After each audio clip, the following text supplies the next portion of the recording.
Welcome back, ma'am. Thank So, you. in the previous segment, you spoke about the temporal part, right? The festivals, Right, festivals happening at a certain point in time at certain places, right. right? But right now, what I can think of is the festival that is coming up is one is the Ganapati festival, which is coming up, and the other one, which is my favorite, is the Navaratri festival. The Navaratri festival is I go back to my childhood. The Ayush Puja that happens. My father used to have his own workshop, so I used to be behind him to to do decoration for all the machines that he had and the Mm-hmm. puja that we make and give sweets to people, and it was a lot of fun doing that. So I that is my memory of the Navaratri now, and now though it is a different way, but that's the memory that I have with the Navaratri Puja. It's a very exciting time. I'm sure we can again go through a parikrama of the entire India and see what are the the cultural strands that are there during this Navaratri. So let's talk Right, about Navaratri festival. right. So Navaratri, as the name tells us, it's 9 nights Mm. of Devi. You know, so across India, these 9 nights are celebrated um, for Devi, or celebration of the divine feminine Yeah, Shakti. yeah. Okay, there are two major Navaratris and two Gupta Navaratris that happen during the year. When do those So happen? I'm coming to that. Yeah. So the first one, the biggest one, is the one which is upcoming, which is called Sharad Navaratri, Mm. which happens in the from the first day to the ninth day of the Ashwin Mas. Mm. You know, Shukla Paksha of Ashwin Mas, and it ends in Dashera. Mm. Okay. The second biggest one happens in Chaitra Mas. Again, Chaitra Mas, Shukla Paksh, Pratipada to Navmi, and it ends with Ram Navmi. Mm. Okay. That is during which English calendar month? That comes in March, April, and Mm. this comes in October October. typically. Yeah.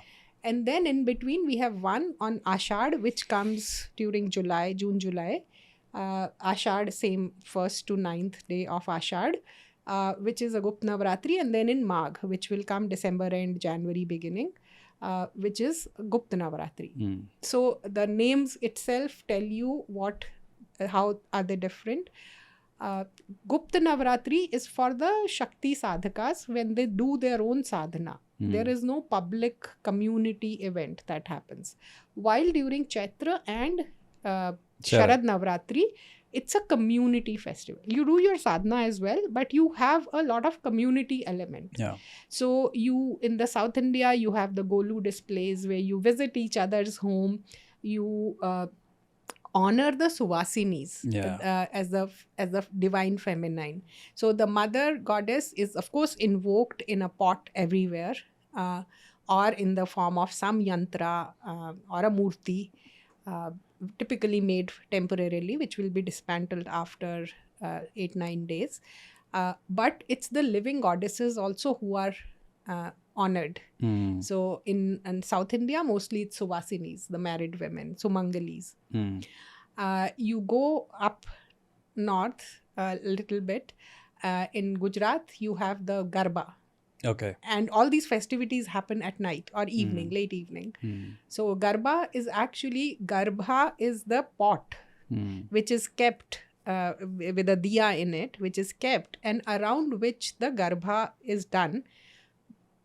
The idea is to sing the stutis of Devi and please her and seek her blessings. Mm. Now it's of course made out to be a huge festival, a marketable festival, Yeah. but the core idea is to please the Devi for 9 nights. Yeah. And in Devi Bhagavad Puran, the Devi says that I like when my utsav is celebrated at night with lot of song and dance. Dance. So Garba is actually directly out of our Puranas, Mm.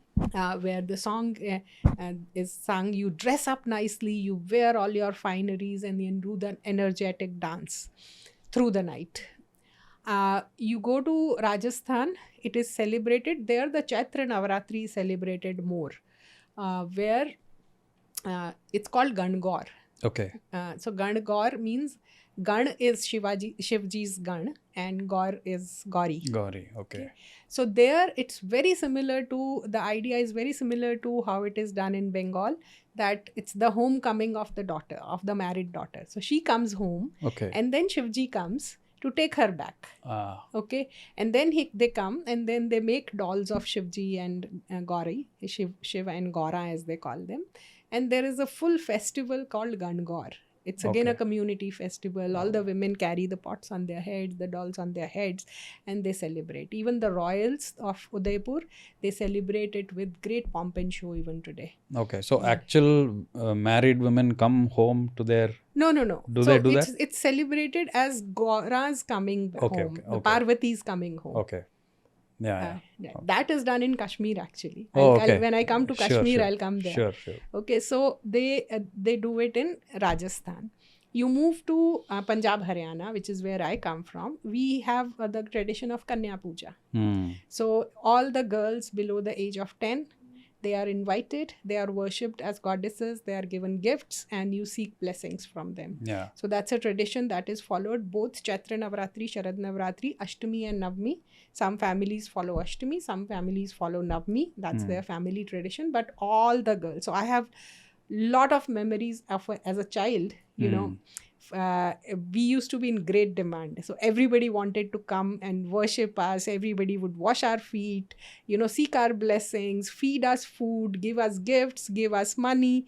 I mean, in my childhood, we thought it's great fun, you know. Especially we could tell the boys in our class, you know, if we had a fight, you'll say, let Navaratri come. Yeah. You know, it was like a childhood thing. Yeah. Let Navaratri come, you'll be touching my feet. Right. But as I grew up, and during one of the Twitter conversations, you know, somebody whose surname was Nair pointed out, saying that, oh, all the North Indians today will look for virgins to feed. So I said, no, you don't seek virgins. You seek the pure form of Devi. Yeah. You can't feed her. You seek her blessings by offering whatever you have, by being thankful for what she has bestowed you with. Yeah. So, and that led me to a thought process that even as a 7-year-old, 8-year-old, when I was completely dependent on my parents and society at large, 7-8-year-old child is not really anything. Even then, that ritual told me that I have something to give to this world. Correct. I have something that these elders seek from me. That's why they bow down to me. Yeah. It put me in touch with my inner Shakti, and I think at least with me, it has stayed on. A lot of people may have forgotten it, but it has stayed on for me. Yeah. So that is there. Then we had this beautiful tradition of making Sanji. So like I said, the goddess... What is Sanji? Sanji is a painting, wall painting that you okay. make with clay. So you take clay and then you make these moons and stars and celestial bodies. Wow. And then you create the goddess out of that. Nice. And then there used to be clay faces, then you put it on and then you worship it for 9 days. And then on the 10th day, you put it in a water body, Visarjan. Every place in India does the same thing. You know, even in Bengal, they create the murtis and then the 10th day they do Visarjan. Yeah. The same thing happens across India in a different form. Somewhere you invoke her in a pot and then you let go of the pot. Somewhere you invoke her on the wall. Somewhere you invoke her in some form and shape, and then 10th day you let her go. That also has got significance I'll come to that. Let me finish, take you on a parikrama, then come to the philosophical significance. In Kashmir, they have this tradition where married women go to their parents' home and come back with salt and bread. Wow. Okay. In South India and in Kashmir, there is a tradition of Panchang Vachan, which also happens during Navaratri on the first day of Navaratri, because that's the beginning of New Year. So new Panchang starts. And there is a tradition, at least in Andhra Pradesh, where even today the chief minister listens to the Panchang Vachan on Ugadi Day.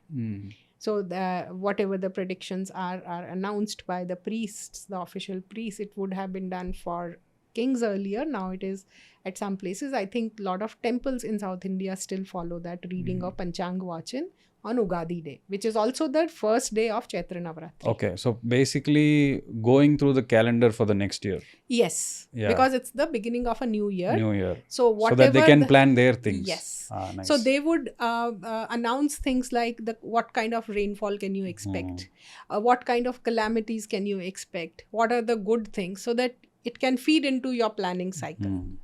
So in Kashmir, they have again, tradition of lots of traditions which are common, but this is a unique tradition that they have. Then you come down to UP, there again you have Kanya Pooja, which is very common. And of course, fasting, in this whole Hindi belt, we fast for 9 days. Now it's very interesting, people think if you're fasting, you're starving yourself. Yeah. And these days, of course, everybody's launched fast thalis. So it becomes fasting to feasting. So you say I'm fasting, but you only eat different kind of food and you feast on it. That's not the idea of fasting. So idea of fasting, what I saw growing up is that you fast according to your sankalpa and according to your capability, So there are people who fast only on, let's say, first Navratra, or they fast on 8th Navratra. There are people who fast all 9 days, but they'll eat 1 meal a day. There are people who fast, and apparently Prime Minister Modi does that. He lives only on water for 9 days. There are many people who do that. There are people who would eat certain kind of food only, or they will live on falahar, so only milk and fruits for 9 days. But each decides his own sankalpa. Yeah. Even in a family, if there are 4 members, each of them might have their own sankalpa. So one may fast for 9 days, the other may fast for 1 day. It could also be that you usually fast, but this year you're not well, so you don't fast. Or the other way around.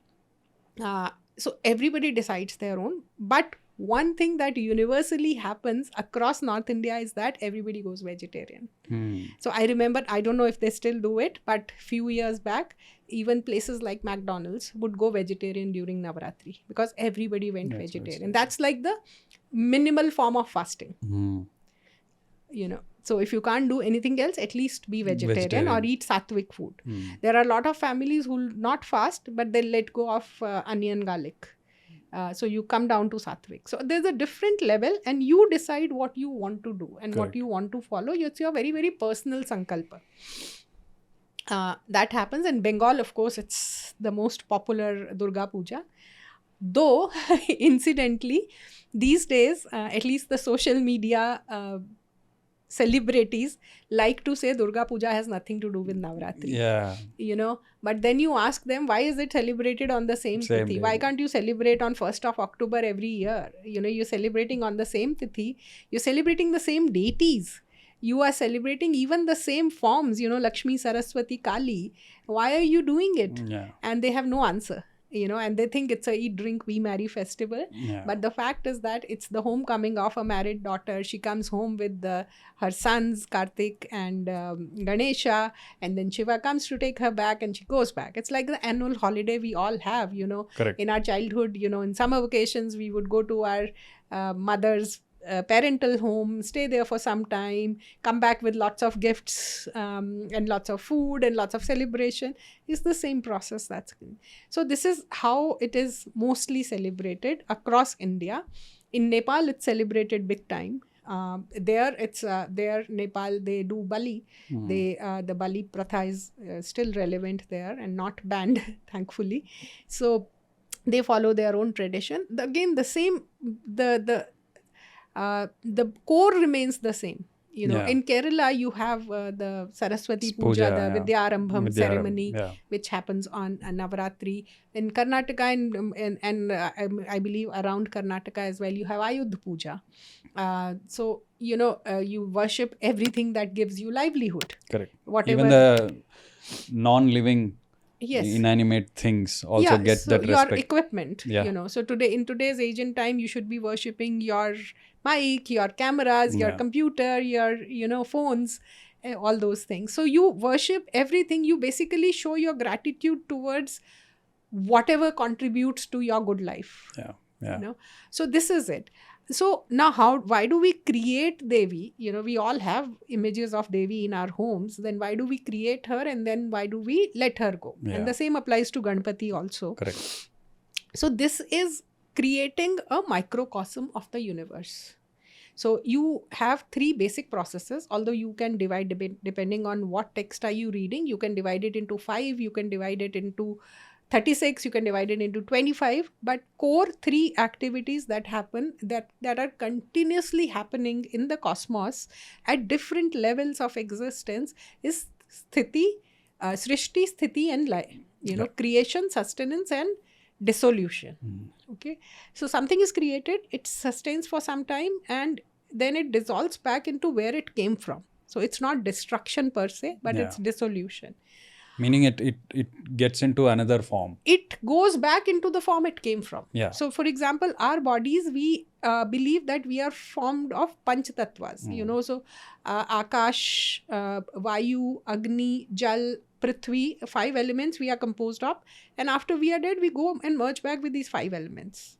You know, at a cosmic level, we say we are all emerged out of Brahman, and then we'll merge back into Brahman. It happens like within our bodies, there are bacteria which are taking birth, which live for a few hours, and then they go back into our body. They get lost into the body somewhere. So we are recreating this process by creating Devi. You know, in a general form, the Devatas create us, and we go and merge back with them. And here we are creating the deity. We are celebrating and worshipping it for 9 days, and then we let it go. Yeah. So this also gives us a very, very subtle message that one, everything is momentary. Don't get too attached to anything, because it is everything that has taken birth must die. Yeah. Everything that has come into existence, it has to go, even if it's the Devi who is ultimately the ultimate creator, who creates. Correct. So it keeps you connected to the philosophy in a very practical way. Yeah. You know, so today we of course buy the murtis, we buy things, but in good old days, even till about 30-40 years back, everybody used to create them. Yeah. So you go through you Process. Become the creator, you know. And so in the Shakta Parampara, they anyway say that you are the, Aham Brahmansi, Tattvamasi. So you are that. You get a first-hand feel of that in a very small microcosm of 9 days. Yeah. Or 9 nights. Correct. That you can create something with your hand. You can worship it like the most prized possession for 9 days. But 10th day, you are the one who let it go. Namaste. I hope you are enjoying the podcast so far. It's amazing, isn't it, how our ancient wisdom is integrated into festivals and further integrated into our daily lives. What do we do during Navaratri or any other Indian festival? Wear new clothes, maybe paint our walls, make some nice dishes, meet friends, eat, have fun, and then forget about it, right? What if I tell you all these festivals are integrated into our system to make smooth transitions? Further in the podcast, you will understand each of our festival is a transition of the seasons. It's so very well integrated into our system. It's for us that these festivals have been designed. You know, on the internet there is ton of information about Navaratri. You just search for Navaratri, you will get all kinds of information. You will get, okay, who are the Navadurgas, what do they represent, and what colors do they represent? What do we take? We just take the colors. We just dress up with those colors every day. We go to the office and everybody is in that same color. We are happy. We eat and then we forget about it. I am just here to tell you that there is something more that we can do. 2 days into Navaratri already, but you can still enroll for Anusha's Academy of Alchemy, where she is offering this beautiful Navaratri special course, where she combines ancient wisdom for the contemporary audience. It's all about you, your inner world, your alchemy, your transition period. How do you transit from one of your event in your life to the other? Or how do you process many events that happen in your life? This course has got the story of each archetype deity, the iconography, the relevance and the significance, the mantra japa practice for each of these deities, the somatic practice for each of the days. There are 9 days and 9 different stories and 9 different practices. We spend thousands of rupees for a day in a mall. This amount that you pay for this course, if you do the math per day and the kind of wisdom that you receive, you can do the math. Which is more beneficial to you? Think about it and enroll for the course right away. My podcasts are getting lesser number of views, lesser number of interactions. I don't know if YouTube is doing it or what is going on. I request you to kindly watch or share my podcast with your friends. The team behind Prana Stories makes a lot of effort to bring these wisdom to you, and it has to reach a wider audience. Please do like, share and comment. If you are new here, please subscribe to the channel and please share this channel to many of your friends. The links are in the description below. Thank you for supporting so far. Namaste. Right. Yeah, I've seen it in when I used to stay in Bombay and Pune. I've seen children cry when Ganesha is taken for Visarjan because within 9 days, because he becomes the center of attraction in the house. People come, they do. There is a tradition of people visiting all the Ganesh pandals, right? Pandals, they go visit, and even homes they visit. It's the same with Durga pandals. Yeah, correct. So then the children get so attached to that Ganesha. They obviously they have that attachment, and then when Ganesha is taken, they cry that, I mean, then the parents tell them he will come next year. Yes. That's the hope. Yeah, that's what they say, Pudchiya Varshi Lokara. Correct. Agle saal fir se jaldi se aao. Correct. But then, you see it. A child who starts seeing this at the age 1, by the time he is an adult, he gets used to that idea. Yes. So that idea takes, it makes home in your thought process. That even Ganesha has to go. Correct. So it's okay if I lose something, or if I lose, we all lose people in our lives, we lose things, everything. Yeah. So that gets practically imbibed in your psyche. Yeah. To let go. To let go. Yes. Or to be aware of the fact that anything that has taken birth will die. Yes. Yeah, that's a beautiful way to even learn from the, celebrations. So every festival has something that tells you the philosophy in a, what Kabir would say, in a pratyaks, saksh form. So you can see it. Yeah. So there is this, so the culture of Sanatana is always been an integrated approach. Absolutely. Right? So integrated, it combines everything. Right. So there is a sort of an attempt, like you mentioned, that person who was talking about the Kanyas in a very different way. That's a popular, what I call the wokist narrative about that, taking it in a very different, giving it a different spin. Right. Likewise, that Bengal thing that happened. It's a attempt going on to separate culture, separate religion, separate spirituality, saying that I'm spiritual but not religious, I am cultural but not religious, taking that religion away. All these things are happening today, right? So what do you have to say about that? So in India, everything is religious. Yeah. It's our art. Bang on. It's whether it's our art, you see our paintings, you cannot have a painting without a deity. You go to anything, you see Tanjore paintings, you see Madhubani paintings, you see anything, there will be an element of sacred. They were meant for sacred. So the whole, let's say the Pattachitra tradition of Odisha, it was not created to beautify our walls. Anyway, we didn't have the culture of beautifying walls. Beautifying walls means that you will dip your hands in the paint and paint your walls. Yeah. There was no outsourced approach to this thing. But the whole Pattachitra tradition was to create paintings of Jagannath. So there is a time during the year, there is a festival when Jagannath is out. He is like the Jagannath Yatra when it happens, and he is also out when he falls ill, so he is given treatment. So during these times when the Ratna Simhasan is empty, that's when these paintings adorn that. So when the Murti is out, that place has his paintings. This is how the tradition came. The weaving tradition, all the weavers are located near our Tirtha Kshetras. Yeah. Why? Because they used to weave for the deity. And whatever is offered to the deity, you can also take. You take our singing. Can you even think of Carnatic music or Hindustani music without our bhajans. Yeah. The bhajans were meant for that. Our dance, they have, the biggest injustice has been done to the, Devdasi Pratha. They think it's Dasi means servant. No. All the bhakti poets use the suffix das, the Kabir Das, Tulsi Das, Ram Das, Hari Das. Why? Because they want to be the das. And if I voluntarily want to be your das, that's a expression of my bhakti. That's a bhav. Das bhav hai. So, tell me one art in India which does not have its roots in religion. I don't know of any.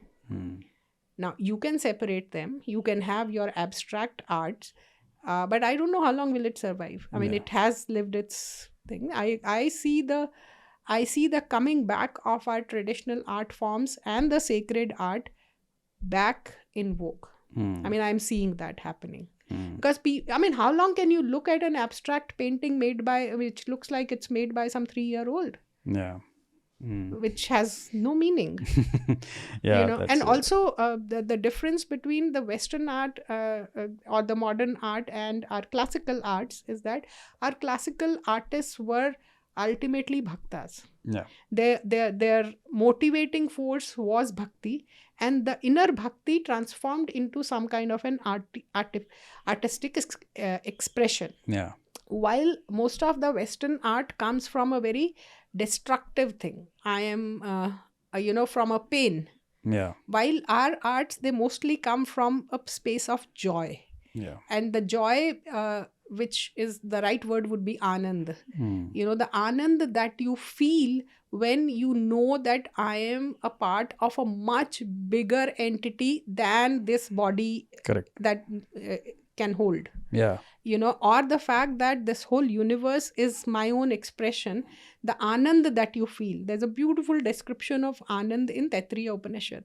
Beautiful. It tells you that you take one unit of joy of a person, of a young person who has healthy body, who has all the wealth in the world, everything is at his command.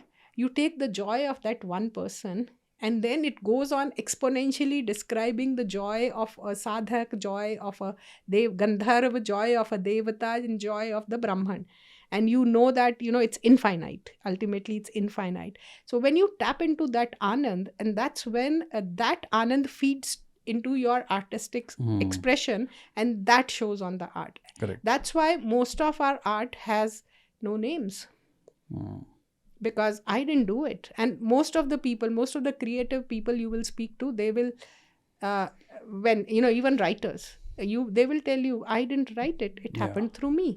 I don't know how it happened, but it happened through me. Yeah. They themselves will be surprised. We are all surprised. I mean, I'll tell you, I have a book on Navaratri. I have no capability to write on it, but it happened through me. Correct. Yeah. That's the primary difference between, I would say, the Western artist and the Indic people, that the Indic artist accept that it just happened. I'm just a channel. Right. It just happens through me. But whereas Western artists say, I did it. Yes. Right? Yes. They will kind of patent it.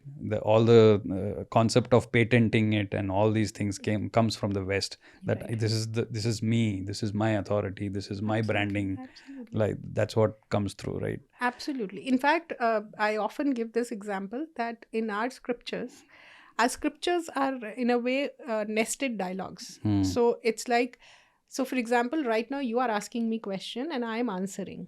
So this is one dialogue happening. Now, if I refer to another conversation which is happening, let's say, between Vedavyasa and Agastya, then they are referring to another conversation that's happening between somebody else. It becomes a nested dialogue. Correct. But in nested dialogue, what they are trying to acknowledge is the original source of information or knowledge. So essentially you are saying, I heard from this person and then I added my own experience and this is what I'm sharing with you. So that acknowledgement, which in today's IP terminology is called prior art. Prior, yeah. So that is inbuilt in our scriptures. that every scripture starts by acknowledging where I get it. So when Tulsidas writes Ramcharitmanas, he first acknowledges Valmiki. He says, because he wrote that, I can write this version. Correct. He built that bridge to Rama, which I can now cross and write my own version. Yeah, the citations are always there. Yeah.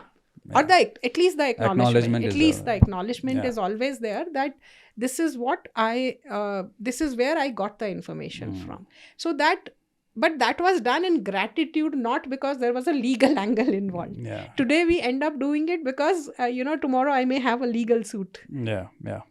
So that the concept of dharma, that for me is lived dharma, where I'm not obliged to, but I choose to. Yeah, that's sometimes when I think about it, like the culture of the always referring to the originals, right? Which we will talk about in the next section. Right. Like it's not just you being a traveler, just blindly going and traveling to these places. Right. It's all about also the backing of scriptures that you have. Right. Whenever there is a place, the backing of the scriptures, what is the Sthala Purana of that place, and that helps you a lot to even learn even more. Right. It's not just about the architecture. Right. It's not just about the engineering or the marvel that they have created. Right. It's all about also the base from where it is coming from. Right. You have to think in this way. Who was this architectural engineering marvel built for? Yeah, exactly. Yeah. Correct. They are not built for themselves. Yeah. They were built for, so that entity has to be as inspiring. Yeah, it's not for art's sake. Absolutely. It's not we for didn't that. Have. Yeah. We never had art for art's sake. Yeah. But art was an inbuilt part of art. Correct. Yeah. I'll give you a very mundane example. In Delhi, there is a museum called the Museum of Everyday Art. And it has artifacts like your common everyday use things, your utensils. So even spoons, in good old days, and not even good old days, till about 50-60 years back, every family had them designed as per their family. Nice. So there will be a family design, there will be a family name written on it, some initials written on it, or some Ishtadevata's thing written on it.